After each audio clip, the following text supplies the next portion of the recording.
चलो शरद भाई, काफी अच्छा लग रहा है आपको देख के, नया रोल, नया किरदार, सारी जी चीजें नई नई। फर्स्ट ऑल कैसा फील कर रहे हो इस रोल के बारे में, कैसा लग रहा है? देखिए, सबसे पहले तो आई थिंक सबको जन्माष्टमी की हार्दिक शुभकामनाएं। और जन्माष्टमी के पावन अवसर पर पहली बार हरिओम जो ऐप है, उन्होंने अगर मैं कहूँ इनके बारे में तो ये भारतवर्ष में पहला वो डिवोशनल और स्पिरिचुअल ओटीटी ऐप है। तो उसका हिस्सा बनना, उनके एक इतने एक मैं कह सकता हूँ अगर कि इतने एक ब्यूटीफुल शो जय जगन्नाथ का हिस्सा बनना, जहाँ मुझे एक उनकी जो है मुख्य भूमिका करने का मुझे अवसर मिला, तो बहुत बहुत ही अच्छा लगा। आई थिंक कहीं ना कहीं मैं हमेशा कहता हूँ कि डिवाइन इंटरवेंशन मेरी लाइफ में हमेशा रहती है, तो ये भी उनमें से एक है। तो कभी सोचा नहीं था कि कृष्ण जी का जो है मुझे किरदार निभाने का मौका मिलेगा ऑन स्क्रीन, लेकिन वो भी हो गया। हमेशा चाहता था कि एक अच्छा एक कुछ माइथो शो हो जिसका मैं हिस्सा बनूं। शायद ऊपर वाले ने बहुत उस मेरी कह सकता हूं कि मैं उस अपील को सुन ली। और जैसे पीछे देख पा रहे हैं कि जय जगन्नाथ एक ऐसा शो है जो जगन्नाथ पुरी जो है, जो बहुत विख्यात है, जो धामों में से एक है। तो उनके बारे में उनकी एग्जिस्टेंस, वो लोगों को उनके बारे में सब कुछ जो है अब पता लग गया कि कैसे उनकी शुरुआत हुई, कहाँ से वो आए। तो I think that is something जो मैं भी जानना चाहता था। मैं कलकत्ते से हूँ, तो बचपन में हम लोग जगन्नाथपुरी बहुत जाते थे बाबा के दर्शन करने, लेकिन हिस्सा बनना एक ऐसे शो का, ये मैंने कभी सोचा नहीं था। तो जी ओके, जगन्नाथपुरी जी के बारे में ये बोला जाता है इस धाम के बारे में कि बहुत ज्यादा रहस्य है। जी पताका को लेकर रहस्य है, प्रसाद को लेकर रहस्य है, भगवान के वहाँ विराजने को लेकर रहस्य है। आप किन रहस्यों में सबसे ज्यादा गूढ़ मानते हैं और आपको जानने की सबसे ज्यादा इच्छा थी? देखिए, बहुत रहस्यों के बारे में मैंने सुना था, और एक पताका जो है उनका, वो अगर आप ध्यान से देखें तो वो बिल्कुल हवा के ऑपोजिट डायरेक्शन में वो पताका जो है वो लहराता है, जो पता नहीं आज तक कोई क्रैक नहीं कर पाया। आई थिंक करने की ज़रूरत भी नहीं है, क्योंकि वो ऊपर से ही सब कुछ आई थिंक सिग्नल होता है। आई थिंक ये कहीं ना कहीं आई थिंक जो हम कहते हैं कि ये कृष्ण जी के अवतार हैं। तो आई थिंक और जब मैं इसका हिस्सा बनकर जब मैं शूट कर रहा था, तो मुझे पता लगा कि कृष्ण जी का जो दिल है, वो अर्जुन ने जो है, पार्थ ने, वो किसी एक वृक्ष के अंदर रख कर जब उन्होंने रखा, और उसके बाद में जाके जब वो डिस्कवर हुआ, और फिर आज भी कहते हैं कि उनका दिल धड़कता है।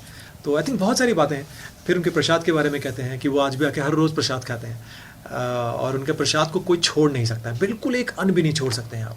वो प्रसाद आपको ग्रहण करना ही पड़ता है, पूरा का पूरा। तो बहुत सारी बातें हैं, बहुत सारी चीज़ें हैं जो जब मैं शूट कर रहा था तो मुझे पता लगा। और कहीं ना कहीं मैं अपने आप को बहुत लकी मानता हूँ कि इतने कैरेक्टर्स प्ले करने के बाद जब फाइनली जाके एक ऐसा कैरेक्टर मिला जिसके बारे में मुझे ज़्यादा कुछ पढ़ना नहीं पड़ा, मुझे ज़्यादा कुछ काम नहीं करना पड़ा, होमवर्क नहीं करना पड़ा। ये एक ऐसा किरदार था जो आई थिंक अपने आप ही आई थिंक प्रभु ने चाहा, और वो अपने आप ही मैंने प्ले किया। उसके चाहे उसके डायलॉग्स हो, इमोशंस हो, उठना बैठना, बोलना चलना, सब कुछ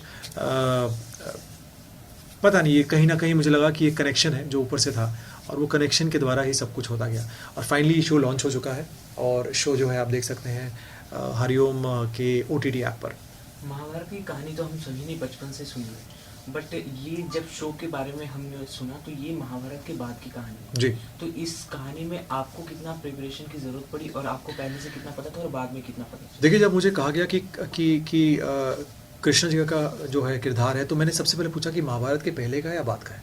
तो उन्होंने मुझे कहा नहीं, ये जो है ये युद्ध के बाद का है, और ये बहुत डिफरेंट चैप्टर है उनकी लाइफ का जो हम दर्शाएंगे।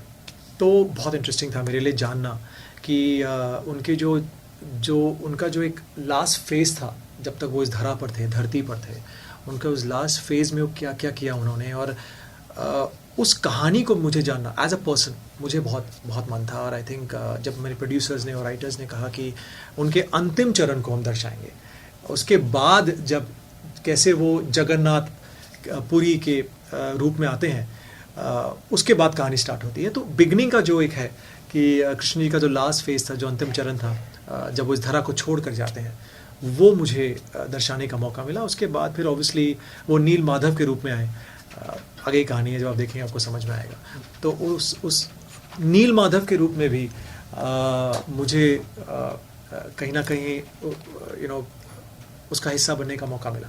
ज़्यादा रिवील नहीं करूँगा, लेकिन बहुत प्यारी कहानी है। जब आप देखेंगे आगे के episodes, I think 5 episodes release हो चुके हैं, लोगों को बहुत पसंद आ रहे हैं। मुझे बहुत सारे फीडबैक आ रहे हैं लोगों के कि जो भव्य और बहुत ही एक सीरीन और काम, एक बहुत ही बहुत ब्यूटीफुल लग रहा है।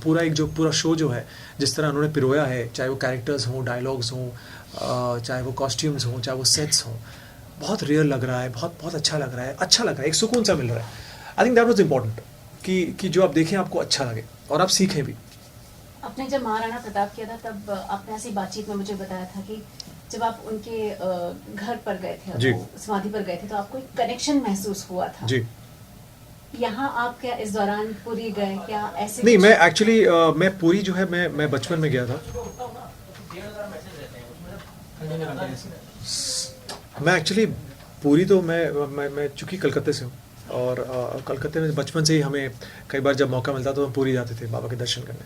तो इतना हमने सुना था जगन्नाथपुरी के बारे में, और उनके चमत्कार जो इतने हर रोज़ प्रतिदिन चमत्कार होते हैं वहाँ पर। फाइनली जब उसका हिस्सा बनने का मौका मिला तो एक बहुत सरियल फीलिंग थी।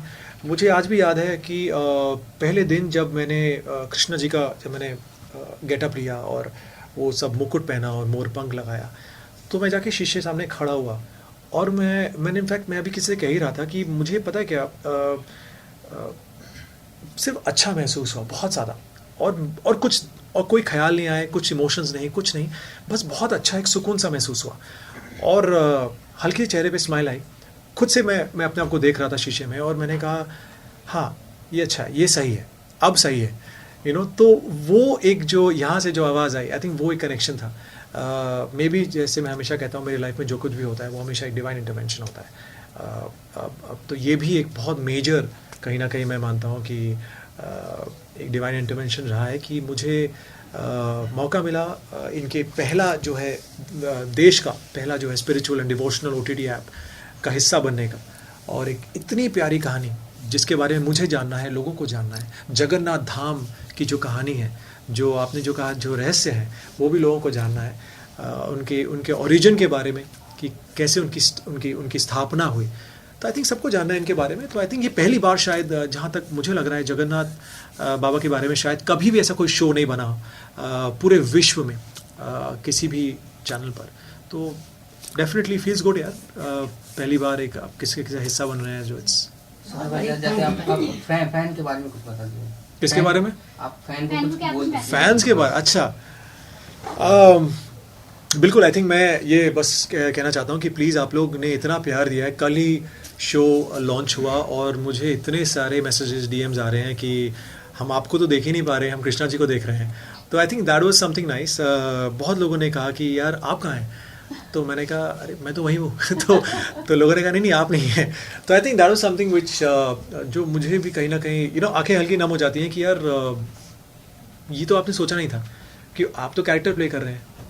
जब आपको मौका मिलता है आप एज एन एक्टर प्ले करते हैं, ऐसे लाइंस बोलते हैं, ऐसे देखते हैं, वहाँ देखते हैं, चलते हैं, फिरते हैं, पॉजेज लेते हैं जैसे एक एक्टर करता है। लेकिन यहाँ पे अपने आप चीज़ें होती चली गई, और मुझे सिर्फ इतना याद है कि बहुत सारी लाइनें मुझे दी गई थी पहले दिन कि आपको ये सब लाइनें करनी है।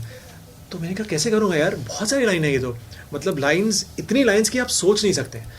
तो फिर मैं बैठा रात को और मुझे ऐसा लगा वापस मैं स्कूल में आ गया। मुझे सिर्फ उतनी फीलिंग आई कि वापस एक क्लास में बैठ के मैं नोट्स बना रहा हूँ, होमवर्क कर रहा हूँ। लेकिन मैं सच बताऊँ आपसे, जब मैं वहाँ पर गया सेट पर और मैंने पूरा कॉस्ट्यूम पहना, मोरपंख लगाया, मैं सब कुछ भूल गया। मुझे अपने आप लाइंस कब हुई मुझे बिल्कुल याद नहीं है। और आई थिंक वो एक जो स्पेशल चीज़ मुझे याद है कि जितनी मैंने होमवर्क और जितना मैंने प्रिपरेशन किया था, कुछ नहीं काम आया। वो अपने आप ही एक्सप्रेशंस निकले, वो अपने आप ही स्माइल आई, वो अपने आप ही सब कुछ हुआ। तो आई थिंक कहीं ना कहीं एक कनेक्शन था मैं बहुत ही एक कृष्णा जी का डिवोटी भी हूँ, कृष्ण भक्त। तो आई थिंक कहीं ना कहीं एक बहुत सारी चीज़ें हैं जो हम कहते हैं ना कि अगर हम किसी चीज़ को बहुत शिद्दत से चाहते हैं तो ऑब्वियसली यूनिवर्स जो है कंस्पायर करती है। तो मैं चाहता था कि एक बहुत ही सुंदर अच्छा माइथो का हिस्सा बनूं, माइथो शो का।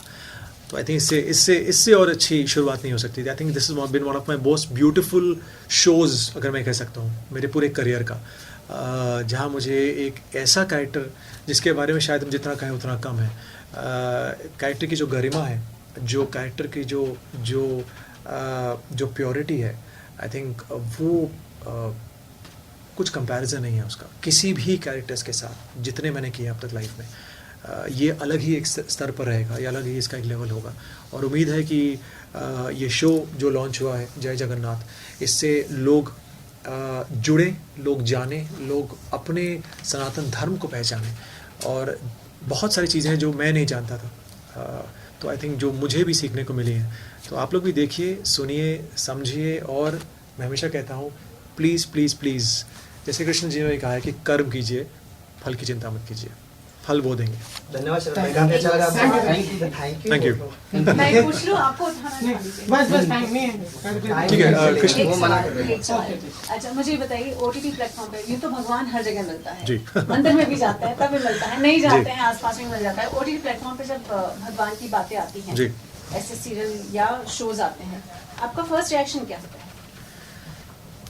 फर्स्ट रिएक्शन कि यार कि किसी ने बहुत मेहनत की है कि वो आपको उस पर्टिकुलर देवी या देवता के बारे में आपको बताएं, क्योंकि बहुत सारा रिसर्च जाता है, बहुत R&D जाती है, क्योंकि आप कुछ भी नहीं दिखा सकते हैं, आपको पता होना चाहिए कि आप क्या दिखा रहे हैं। क्योंकि एज ह्यूमंस हम बहुत इमोशनल होते हैं, खास करके हम भारतीय, तो मतलब हम वेट करते हैं कि कुछ एक ऐसा हो, कुछ ऐसा दिखाएं कि हम छोड़ेंगे नहीं, क्योंकि हम चाहते हैं कि हमारा धर्म, अब जिसका जो धर्म है वो उसे फॉलो करता है, उतनी शिद्दत से करता है। तो जितने भी शोज़ हैं, आई थिंक डिफरेंट चैनल्स पर जो दिखा रहे हैं, आई एम श्योर बहुत मेहनत करते हैं, पूरी टीम बहुत मेहनत करती है, क्योंकि आप जो दिखा रहे हैं लोग देख रहे हैं, लोग सीख रहे हैं। तो मुझे लगता है कि जैसे मैं एज कृष्णा जी के कैरेक्टर में जो मैं कह रहा था, जो मेरे लाइंस थे, वो आप सुन रहे थे as an audience, as a viewers आप सुन रहे थे। अब कहीं ना कहीं उसे अप्लाई भी कर सकते हैं अपने जीवन में। तो मुझे पता होना चाहिए कि मैं क्या बोल रहा हूँ। You know, it should not just be कि मैं कहने के लिए कह रहा हूँ। उसका अर्थ क्या है पहले मैं समझूंगा, फिर मैं उस अर्थ को आप तक पहुँचाऊँगा।